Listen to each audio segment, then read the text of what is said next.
नमस्कार दोस्तों। तो हमने बुद्ध धर्म को ख़त्म किया। अब देखते हैं दोस्तों जैन धर्म। ठीक है, जैन दर्शन।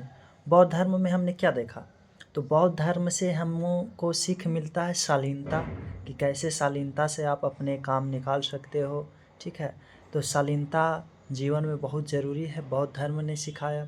जैसे हमने बताया कि उसने जब जब जब किसी व्यक्ति ने एक ब्राह्मण के साथ इनका डिबेट हुआ था, विवाद हुआ था। ठीक है, जो बहस होता है ये वेदों पे, ग्रंथों पे, ये सब पे हुआ था। तो बुद्ध ने हरा दिया इसको, ब्राह्मण को। तो ब्राह्मण ने बहुत गाली गलौज किया और वो वहाँ से चला गया। फिर जब 2 दिन बाद यहाँ मतलब कि बुद्ध ने उसको कुछ नहीं बोला। ठीक है, 2 दिन बाद फिर वो वापस आता है। उसको जब एहसास होता है कि हमने गलत किया, नहीं ऐसा करना चाहिए था। ठीक है, तो आता है तो वो बोलता है कि हम आपको साथ इतना मतलब कि ये किए कि गाली गलौज किए, फिर भी आप मतलब कि ये नहीं, कुछ नहीं उस पर रिएक्ट किए, तो हमें क्षमा कर दीजिए। तो उन्होंने कहा कैसा गाली? हमें कुछ नहीं याद है। कहा क्या बात करते हो, नहीं आपको याद है? कहा नहीं। तो बुद्ध ने वहाँ पे एक पत्थर रखा हुआ था, उसको उठाया और उसके हाथ में दिया। तो कहा कि अगर इस पत्थर को तुम ले लेते हो तो ठीक है, अगर नहीं लेगा तो ये पत्थर मेरे पास रह जाएगा, यानी हम रख लेंगे इस पत्थर को। तो बोला हाँ। तो उसी प्रकार से तूने जो गाली दिया हमको, वो गाली को हमने स्वीकार ही नहीं किया, लिया ही नहीं। तो वो गाली तो तुम्हारे पास ही है, तुम ही रखो अपनी गाली। ठीक है, तो ऐसी शालीनता इनमें था। फिर वो शिष्य बन गया इनका। ठीक है ना, तो शालीनता को हम देख सकते हैं बुद्ध के इससे, और साथ साथ में हम देख सकते हैं, बुद्ध से सीख सकते हैं कि कैसे नैतिकता को अपने जीवन में आगे बढ़ाकर व्यवहारिक जीवन में उसे प्रयोग कर सकते हैं। ठीक उसी प्रकार से जैन धर्म भी दोस्तों, जैन धर्म में भी महावीर से हम बहुत कुछ हमें सीखने को मिलता है। ठीक है ना, तो जैन धर्म आज जो है, जैनियों की संख्या, जैन धर्म के लोगों की संख्या जो है लगभग आज 140 करोड़ जनसंख्या में भारत में इसे भी क्रॉस कर गया है। इसमें 35 लाख लगभग जैनियों की संख्या है। ठीक है, जो कि 1% से भी कम है, लगभग 0.37% इतना है। फिर भी दोस्तों इतना है, फिर भी जितना भारत में टैक्स पे होता है ना, उसका 30% अकेला, लगभग 30% अकेला कौन देता है? तो जैनियों देता है, जैन धर्म के लोग देता है। सोचो, ये महावीर स्वामी के शिक्षित लोग हैं। ठीक है ना, 30% अकेले ये सब लोग देते हैं। ये सब लोग व्यापारी होते हैं, व्यापारी बड़े बड़े व्यापार करते हैं, मॉल वगैरह ये सब इसका होता है। क्यों व्यापारी होता है उसका कारण भी हम बताएंगे। ठीक है, तो ये जैन धर्म के लोग हैं। आप आश्चर्य रह जाओगे कि भारत में 16,000 वैसा मतलब गौशाला का केंद्र है, जहाँ गायों को पूरे अच्छे तरीक़ा से सेवा किया जाता है, एक समानता के साथ रखा जाता है। जिसमें से ये 16,000 में से 12,000 केंद्र है जो केवल जैनियों का है। सोच लो आप, केवल जैन लोग चला रहे हैं 12,000, बाकी के बौद्ध धर्म के लोग और अन्य चला रहे हैं। तो ये जैन धर्म है। 30% टोटल टैक्सेशन का ये अकेला पे करते हैं जैन लोग। फिर भी इतना करने के बावजूद भी कभी ये लोग सरकार से ये नहीं कहते हैं कि हमें जो है आरक्षण दो। कभी नहीं। कभी आप नहीं सुने होंगे कि यहाँ पे जैनियों ने आंदोलन कर रहा है, या जैन लोग रोड जाम कर रहा है, सड़क ये कर, नहीं, वो सब को ये सबसे मतलब ही नहीं रहता है दोस्तों। तो ये जैन लोग हैं। अब बुद्ध में क्या हमने देखा कि बुद्ध ने क्या कहा कि हिंसा नहीं करो। क्या करो? हिंसा नहीं करो। तो क्या? अहिंसा, मतलब जीव हत्या ये सब नहीं करो। महावीर स्वामी ने एक कदम बढ़ कर के कहा कि अहिंसा नहीं करो। किस किस से? 3 बातों पर उन्होंने कहा, 3 आधार, कि न तो मन से, न तो फिर वचन से, और न ही कर्म से। ये 3 आधार उन्होंने दिया। मन से भी किसी को बारे में अगर तुम बुरा सोच रहे हो तो वो भी हिंसा है। अगर मन से सोच रहे हो किसी के बारे में बुरा, केवल सोच रहे हो, फिर भी वो क्या है? हिंसा है। सोच लो। बुद्ध ने क्या कहा? बुद्ध ने कहा कि हिंसा नहीं करो, ये कहकर उन्होंने चल दिया। लेकिन ये कहा मन से हिंसा नहीं करो, मन से नहीं करो। वचन से हम किसी को गालियां दे रहे हैं तो वो हिंसा है, वचन से भी हिंसा नहीं करो। कर्म से हिंसा नहीं करना, वैसा काम नहीं करना जिससे हिंसा हो रहा है। जैसे इन्होंने कृषि पर भी मना कर दिया। कृषि पर, खेती करने पर मना कर दिए। क्यों मना कर दिए? क्योंकि खेती करने से जो खेत में जो होता है छोटे छोटे जीवाणु होता है, ये सब बैक्टीरिया, ये सब मर जाते हैं। जीवाणु वगैरह ये सब छोटा छोटा जो जीव होता है खेत में, वो सब मर जाते हैं खेती करने से। सोचो कितना मतलब कि ये बढ़ चढ़ के मतलब इन्होंने बोला। इस कारण से ये जो कर्म से इन्होंने कहा कि खेती नहीं करना है, इससे भी हिंसा होता है, तो इसके कारण इनसे मतलब कि एक किसान वर्ग, मतलब बड़ा वर्ग इससे नहीं जुड़ पाया। तो ये इनका सिद्धांत था दोस्तों। तो आइए आज हम देखते हैं जैन धर्म, महावीर स्वामी के बारे में। ठीक है। तो अच्छा, इतना मतलब कि आप एक क्या है कि हम लोग जो मास्क पहनते हैं, मास्क लगाते हैं, वो मास्क कब हम लगाना शुरू किए? तो ये मास्क हम लगाना शुरू किए कोरोना के काल से। लेकिन जैन में 2 होता है, एक श्वेतांबर, एक दिगंबर। तो जो श्वेतांबर लोग हैं, जो सफ़ेद वस्त्र पहनते हैं, वे लोग पहले से ही सबसे पहला भारत में वही सब मास्क पहनना शुरू किया। क्यों शुरू किया?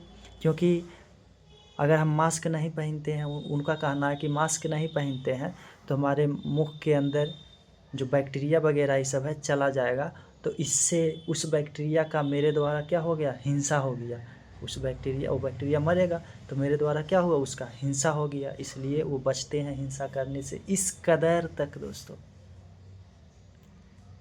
सोचो आप। ये लोग जो है, जब सूर्य डूबने लगता है, सूर्यास्त होने लगता है, उसके बाद हम लोग तो क्या 9 बजे 10 बजे रात में कभी भी खाना खा लेते हैं। लेकिन ये सब जब सूर्य अस्त हो जाता है तो खाना नहीं खाएंगे। क्यों?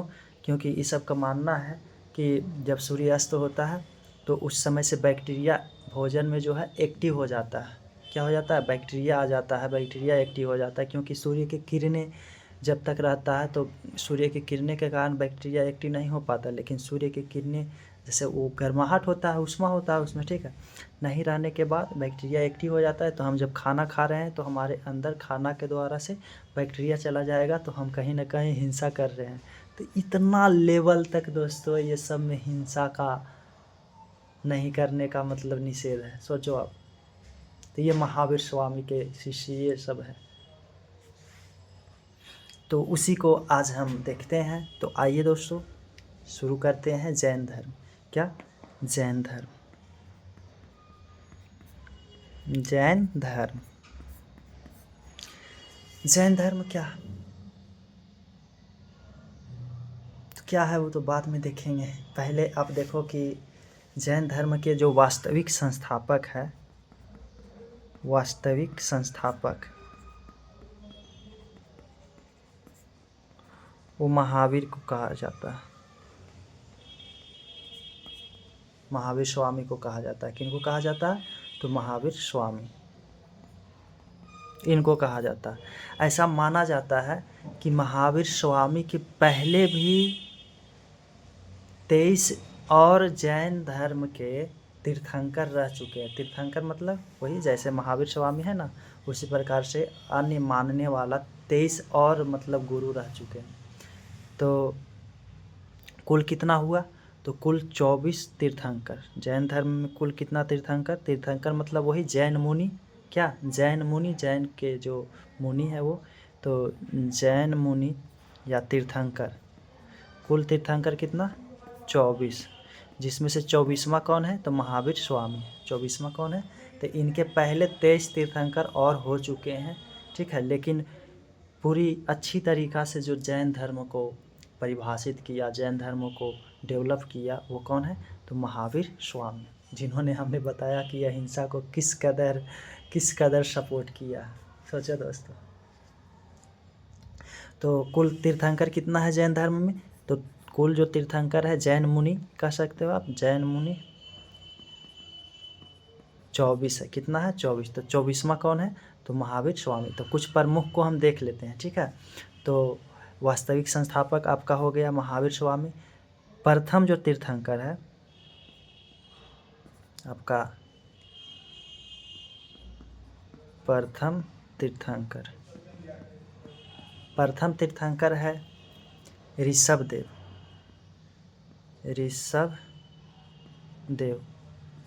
इनका जो चिन्ह है, इनका जो प्रतीक है वो सांड है। क्या है तो सांड या बैल जो है, सांड या बैल, ये इनका प्रतीक है, ठीक है। ऋषभदेव का क्या है प्रतीक तो सांड है या बैल, ठीक। और दूसरा जो तीर्थंकर है, दूसरा तीर्थंकर ये अजितनाथ।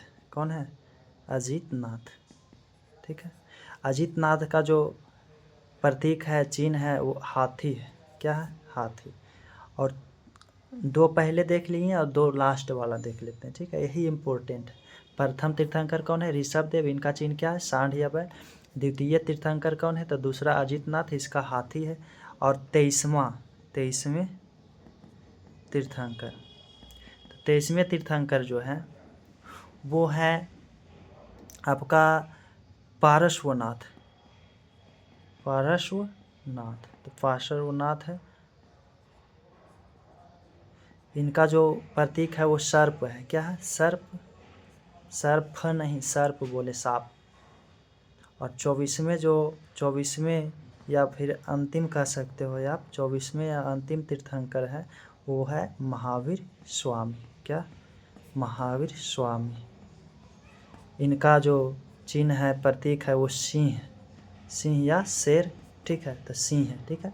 तो ये 4 तीर्थंकर को हमने देखा। प्रथम तीर्थंकर ऋषभदेव है, जिसका सांड या बैल है प्रतीक। और दूसरा जो है अजितनाथ, इसका हाथी प्रतीक है। 23वां जो है पार्श्वनाथ, सर्प है, ठीक है। पार्श्वनाथ इसका क्या है सर्प है। और 24वां अंतिम तीर्थंकर महावीर स्वामी है, इसका सिंह है। क्या है सिंह है, ठीक है।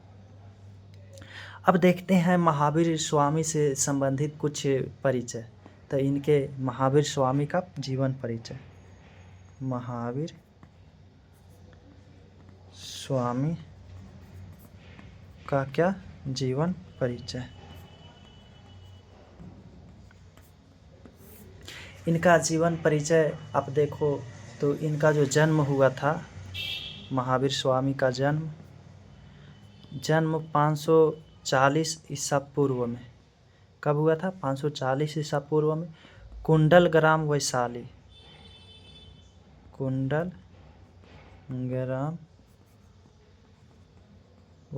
में हुआ, ठीक है। कुंडल ग्राम जो कि कहाँ है तो वैशाली में इसका जन्म। और बुद्ध का जन्म कहाँ हुआ था तो बुद्ध का जन्म हुआ था आपका 563 ईसा पूर्व में, लुम्बिनी वन में हुआ था, ठीक है। तो ये हमने बता रखा है। इनका जन्म कुंडल ग्राम में हुआ था वैशाली में।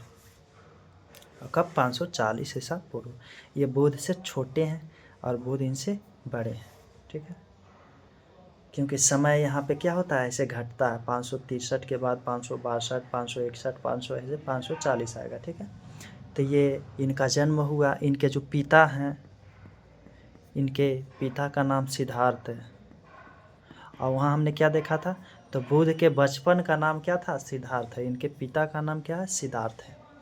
इनके माता जो हैं माता त्रिशला आप जब पढ़ोगे मगध साम्राज्य तो उसमें आप पढ़ोगे कि ये जो त्रिशला है वो चेतक के राजा, ठीक है, चेतक के राजा या नरेश कह सकते हो आप,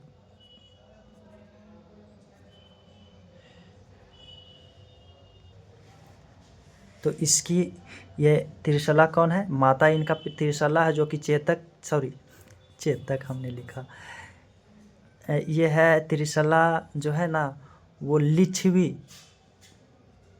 लिच्छवी गणराज था। महाजन पद एक है, ठीक है। तो लिच्छवी गणराज के जो राजा था, लिच्छवी के जो राजा था, लिच्छवी के राजा चेतक की बहन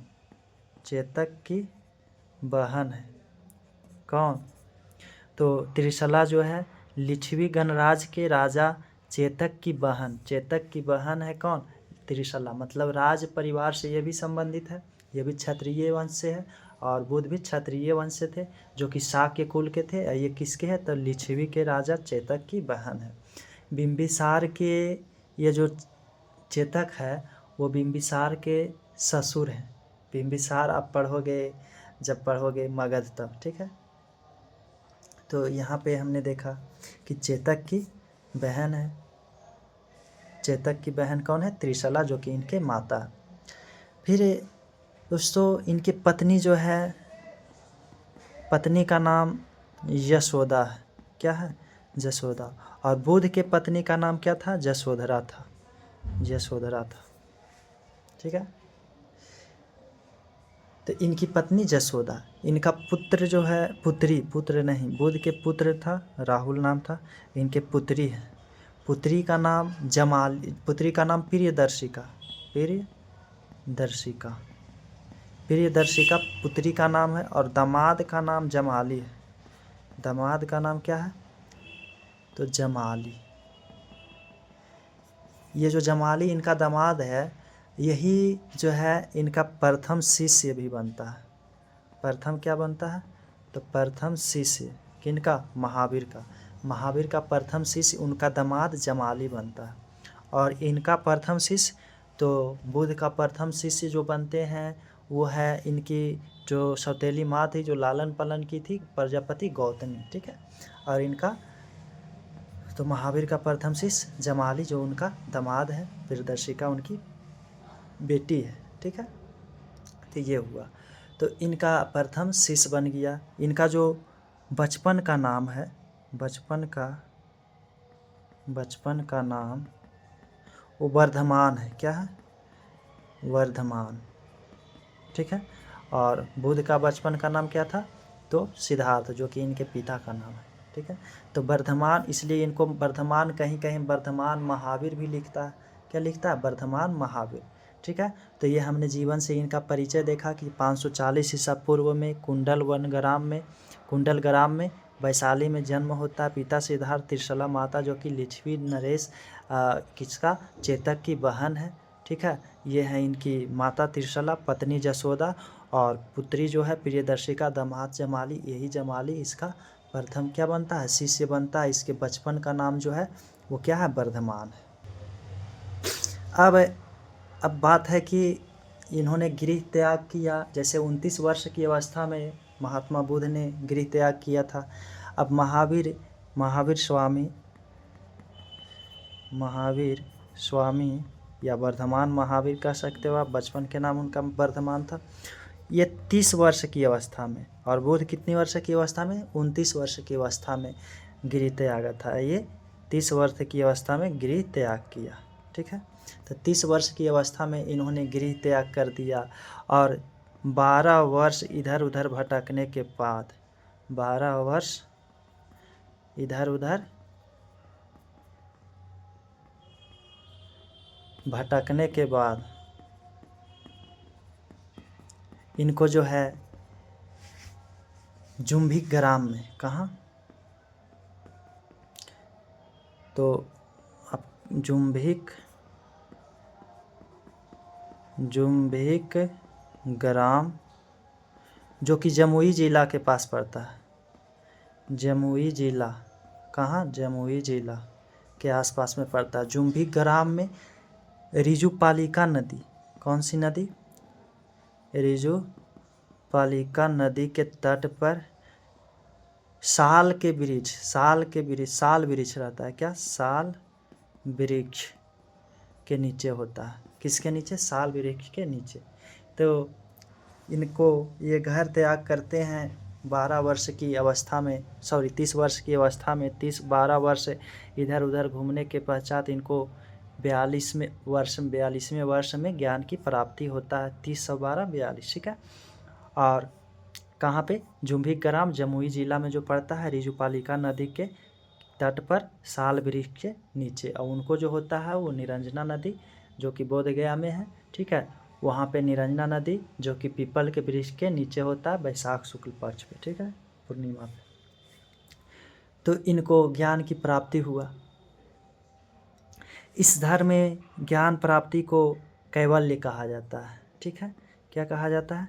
कैवल्य कहा जाता है। और उसमें हमने बताया था कि निर्वाण कहा जाता है। क्या कहा जाता है? बौद्ध धर्म में ज्ञान प्राप्ति को निर्वाण कहा जाता है। और इसमें ज्ञान प्राप्ति, अच्छा, ज्ञान की प्राप्ति क्या है? ज्ञान की प्राप्ति है कि शरीर के अंदर ज्ञानेंद्रियों पर नियंत्रण पा लेना। मस्तिष्क के अंदर वैसी कोई ज्ञान इंद्रियाँ, वैसी कोई अंग है, मतलब कि जो कि आम व्यक्ति के वो जागृत एक्टिव नहीं रहता, उसको एक्टिव कर लेना। तो ये है ज्ञान की प्राप्ति। क्या है? सुख और दुख पर विजय प्राप्त कर लेना, ये है ज्ञान की प्राप्ति, ठीक है ना। तो ये ज्ञान की प्राप्ति इन्होंने कर लिया कब? तो 42 वर्ष की अवस्था में। तो 12 वर्ष इधर उधर घूमने के बाद जुम्भिक ग्राम जमुई जिला, ठीक है, रिजुपालिका नदी साल वृक्ष के नीचे। दोस्तों, महावीर स्वामी को जब ज्ञान प्राप्ति हुआ तो इन्होंने पहला उपदेश पावापुरी में दिया। कहाँ देता है? पहला जो उपदेश ये देते हैं वो पावापुरी में देते हैं। पावापुरी कहाँ? राजगीर के आसपास में है। आप राजगीर जाओ तो राजगीर के बाद नालंदा आपको मिलेगा, नालंदा के बाद आपको मिलेगा गिरियक से भी आपको 15 किलोमीटर के आसपास आपको मिल जाएगा क्या? पावापुरी, ठीक है। तो ये पावापुरी में इन्होंने पहला अपना उपदेश देता है। और बुद्ध को हमने बताया था कि पहला उपदेश देता है सारनाथ जो कि उत्तर प्रदेश में है अभी, ठीक है। तो उन्होंने सारनाथ में पहला उपदेश दिया, इन्होंने पावापुरी में अपना पहला उपदेश दिया। महावीर स्वामी को अगर हम देखें तो महावीर स्वामी इन्होंने दोस्तों ईश्वर की सत्ता को स्वीकार नहीं किया। किसको नहीं किया? ईश्वर की सत्ता को, जो कि बुद्ध भी नहीं किया, ठीक है। तो सत्ता को स्वीकार की, ईश्वर है उसको स्वीकार नहीं किया। हमने कहा कि बुद्ध भी मौन रहा इस बात पे, तो स्वीकार नहीं किया।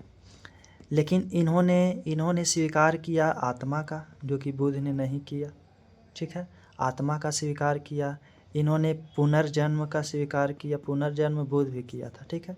इन्होंने आत्मा का स्वीकार किया दोस्तों, इन्होंने पुनर्जन्म का स्वीकार किया, इन्होंने मोक्ष की, किसका? मोक्ष का स्वीकार किया कि मोक्ष प्राप्ति करना है। इन्होंने वेदों की प्रामाणिकता, वेद जो था वैदिक काल में लिखा गया, उसकी सिद्धांत को मतलब इन्होंने क्या किया? स्वीकार किया। तो वेदों की प्रामाणिकता को स्वीकार किया, तो इसको इन्होंने स्वीकार किया। तो वेदों की प्रामाणिकता इसको बुद्ध ने नहीं स्वीकार किया था, लेकिन इन्होंने स्वीकार किया। पुनर्जन्म को इन्होंने स्वीकार किया, आत्मा को स्वीकार किया, मोक्ष को स्वीकार किया, ठीक है। और ईश्वर की सत्ता को इन्होंने स्वीकार नहीं किया। कौन? महावीर स्वामी। तो इनको हमने बता रखा कि इन्होंने आत्मा को स्वीकार किया, पुनर्जन्म को स्वीकार किया, मोक्ष को स्वीकार किया, और कर्म को, किसको? कर्म को स्वीकार किया, ठीक है। फिर दोस्तों महावीर स्वामी जो थे, इन्होंने जैन धर्म में, आप समझो, जैन धर्म में पहले से, इनके पहले अभी जो है 5 महाव्रत है। क्या है? 5 महाव्रत। इस 5 महाव्रत में से 4 महाव्रत इनके पहले, महावीर, हमने बताया कि 23 तीर्थंकर इनके पहले भी थे जैन धर्म में। तो उन 23 तीर्थंकर जो थे उसने, यानी महावीर स्वामी के पहले वाले जो तीर्थंकर थे वो कितना चला रहे थे? तो 4 जो महाव्रत था वो पहले से आ रहा था, 4 महाव्रत पहले से ही आ रहा था। इन्होंने एक और जोड़ दिया और 5 कर दिया महाव्रत। तो ये महाव्रत क्या है? तो 5 महाव्रत क्या है? तो पहला है सत्य, क्या सत्य है, मतलब कि सत्य हमेशा बोलो, ये है पहला महाव्रत। दूसरा है अहिंसा, मतलब हिंसा नहीं करो, हिंसा नहीं करो। और हिंसा हमने कहा कि कितनी स्तर पर, मन से किसी के बारे में गलत नहीं सोचो, मन से भी सोच रहा है तो हिंसा तो हो रहा है, क्योंकि मन से अगर गलत सोच रहा है तो ये कौन सा ज़रूरी नहीं है कि तुम उसको जा कर के नहीं गलत करेगा। एक दिन वैसा आएगा कि मन से एक्सेस सोचने पर हो जाएगा मजबूर, फिर जाके भी तुम उस काम को करोगे, ठीक है। तो मन से हिंसा नहीं करो, साथ साथ में वचन से किसी को दुखी पहुंच रहा है तुम सोचो कि हिंसा कर दिया। साथ साथ में हमने कहा कर्म से हिंसा नहीं करो, खेती तुम नहीं करो क्योंकि खेती से हिंसा होता है, ठीक है। इस लेवल तक इन्होंने गया, तो हिंसा हो गया। तीसरा आपका हो गया अस्ते, क्या अस्ते, अस्ते मतलब होता है कि चोरी नहीं करनी, क्या नहीं करनी है, चोरी नहीं करनी है, चोरी नहीं करो, ठीक है, चोरी नहीं करनी है। और चौथा अपरिग्रह, अपरिग्रह, अपरिग्रह मतलब होता है कि धन का संचय नहीं करना, धन का संचय नहीं करना, धन का संचय नहीं करना मतलब आप आवश्यकता से ज़्यादा धन को इकट्ठा नहीं करो, जितनी आपकी आवश्यकता है बस उतनी ही। आप भिक्षा मांग रहे हो तो आवश्यकता भर ही लो, बस उससे ज़्यादा नहीं। तो ये अपरिग्रह है। अस्ते हमने बताया कि चोरी नहीं करना, अहिंसा, हिंसा नहीं करना, सत्य, तो ये है, ठीक है। फिर ये चार तो पहले से 23 तीर्थंकर वो जो 23वां तक चल रहा था, लेकिन 5वां जब इन्होंने आया तो इन्होंने ब्रह्मचर्य को, कि ब्रह्मचर्य जीवन को व्यतीत करना है, तो ब्रह्मचर्य को इन्होंने जोड़ दिया एक 5वां। तो महावीर स्वामी ने ये 5 महाव्रत का जो व्रत है उसमें से 5वां का जोड़ा, जो 5वां क्या है, तो ब्रह्मचर्य है, ठीक है। तो ये 5 महाव्रत इसका है, ठीक है। तो ये महाव्रत को आप याद रखना कि 5 महाव्रत जैन धर्म का है, ठीक है। अब जैन धर्म के दोस्तों जो मुख्य इसका मतलब कि था कि इसके पहले आप समझो कि इसके पहले जो 23वें तीर्थंकर थे, कौन सा, तो 23वें तीर्थंकर थे, 23वें तीर्थंकर जो थे वो 23वें तीर्थंकर जो हमने बताया कि पार्श्वनाथ जो थे, ये पार्श्वनाथ, इन्होंने अपने अनुयायियों को, मतलब जो मान रहा इस धर्म को, उसने ये छूट दे रखा था कि आप ऊपरी और निचली भाग को ढक सकते हो कपड़ा से, ऊपरी भाग और निचली भाग को कपड़े से ढक सकते हो। कौन, तो पार्श्वनाथ। लेकिन महावीर स्वामी ने कहा कि आप कपड़ा का यूज नहीं कर सकते हो शरीर को ढकने के लिए, आप शरीर को नहीं ढको। किसने कहा, मतलब महावीर स्वामी जो थे, ऐसा कहा जाता है कि इसने 12 वर्ष जो इधर उधर भटका था, इस 12 वर्ष में एक बार भी कपड़ा को नहीं बदला था, कपड़ा को चेंज नहीं। जो कपड़ा पहला दिन उन्होंने पहना उसी कपड़ा को 12 वर्ष तक इन्होंने पहनले रहा। फिर जब ज्ञान इसको प्राप्ति हुआ तो इनको जब ज्ञान प्राप्ति हुआ तो इन्होंने क्या किया कि वस्त्र ही त्याग दिया। क्या कर दिया, वस्त्र त्याग कर दिया कि बिना वस्त्र के रहेंगे। इससे ये महावीर स्वामी क्या मतलब क्यों नंगे रखना चाहते थे अपने अनुयायियों को, ताकि ये मतलब चाहते थे कि और संयम बने, अपने आप पर और नियंत्रण, हमारे अनुयायी जो है, हमारे जो फॉलोवर है वो अपने आप पर और नियंत्रण लाए, ठीक है। तो और संयमता बनाने के लिए, संयमता बनाने के लिए ये क्या करते थे, तो वस्त्र पहनने का क्या नहीं दिया, तो इजाज़त अपने धर्म में नहीं दिया। इसी कारण से आगे जाकर ये धर्म जो है 2 भाग में बँट जाता है, एक जो वस्त्र पहनता है और दूसरा जो वस्त्र नहीं पहनता है, ठीक है। तो एक श्वेतांबर होता है और दूसरा दिगंबर होता है, उसको हम आगे बताएंगे। एक क्या होता है, श्वेतांबर होता है और दूसरा दिगंबर होता है, दिगंबर, ठीक है। ये 2 भाग में बँट जाता है, ठीक ना। तो ये महावीर स्वामी का।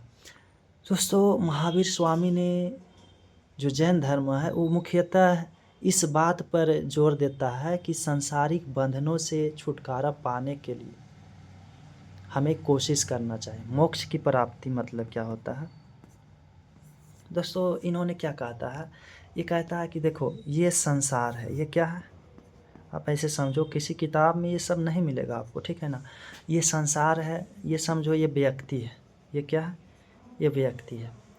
तो संसार में आप समझो कि ये जो संसार है, यहाँ पे व्यक्ति है, ये व्यक्ति का जन्म हुआ, ठीक है, इस संसार में व्यक्ति का जन्म हुआ, ये अभी बच्चा है, ठीक है ना।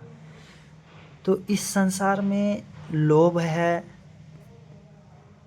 ईर्ष्या है, ठीक है, लोभ है, ईर्ष्या है, आप लोग झूठ बोलते हैं, ये है लोभ, लालच, ईर्ष्या, मोह है, ठीक है, ये सब है संसार में। तो ये जब व्यक्ति जन्म लेता है तो इस पर इसमें से किसी का प्रभाव नहीं होता है, ना तो लोभ होता है। एक बच्चा जन्म लेता है तो उसमें क्या होता है, कुछ नहीं होता, वो तो आप समझो कि कोरा कागज़ रहता है, इस पर आप जो चाहो लिख सकते हो। तो जब बच्चा जन्म लिया तो अब देखता है कि देखो ये संसार में है, अब घर में देखा कि मम्मी पापा एक दूसरे से झूठ बोल रहे होते हैं, फ़ोन आया कभी मम्मी का तो मम्मी खुद उसी बच्चा से बोला दिया कि बोल दो कि अभी मम्मी घर में नहीं है, पापा फ़ोन किए, या कोई और पैसा ले रखा है उसने फ़ोन किया, तो मम्मी खुद बोलाती है बच्चा से कि तुम बोलो कि नहीं है, तो बच्चा वहाँ से झूठ बोलना सीख गया।